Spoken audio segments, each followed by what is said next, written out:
ସାଇରାମ ଦେଖନ୍ତୁ ଛାତ ଉପରେ କେତେ ସୁନ୍ଦର ଫୁଲ ହେଇଛି। ଆପଣମାନେ ଜାଣିଛନ୍ତି ଏ ଫୁଲର ନାଁ କ'ଣ?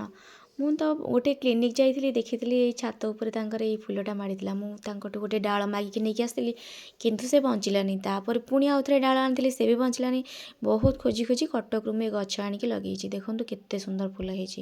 ମୋର ବହୁ ଦିନର ଆଶା ଥିଲା ମୁଁ କେମିତି ଏ ଗଛ ଲଗେଇବି ଆଉ ଫୁଲ ଫୁଟିବ ମୁଁ ତାକୁ ଦେଖିବି। ଛାଡ଼ନ୍ତୁ, ଚାଲନ୍ତୁ ଟିକେ କଥା ହେବା। ଆଚ୍ଛା କହିଲେ, ଆମେମାନେ ଯେଉଁ ଏତେ ବଡ଼ ପଦବୀରେ ଚାକିରି କରିଛେ, ଆଉ ଏତେ ସୁନ୍ଦର ସୁନ୍ଦର ଗାଡ଼ି ଚଢ଼ୁଛେ, ଆଉ ଆମର ଯେଉଁ ଭଲ ଭଲ ଘର ଏତେ ସବୁ ମେଣ୍ଟେନ୍ କରୁଛେ, ଏସବୁରେ କ'ଣ ଲାଭ ଅଛି ଯଦି ଆମ ବାପା ମାଆଙ୍କୁ ଆମେ ଠିକ୍ ସମୟରେ ସାହାରା ହେଇପାରୁନେ?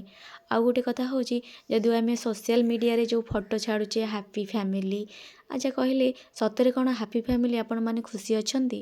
ଆଉ ଯେଉଁ ବାପା ମାଆ ଆମକୁ ବହୁତ ଦୁଃଖ କଷ୍ଟକୁ ଛାତିରେ ଚାପି ରଖି ଆମକୁ ଆଜି ଏତେ ବଡ଼ କରିଛନ୍ତି, ଯଦି ଆମେ ତାଙ୍କ ଓଠରେ ଟିକେ ହସ ଦେଇପାରୁନେ, ଏସବୁର କ'ଣ ମୂଲ୍ୟ ଅଛି କହିଲେ?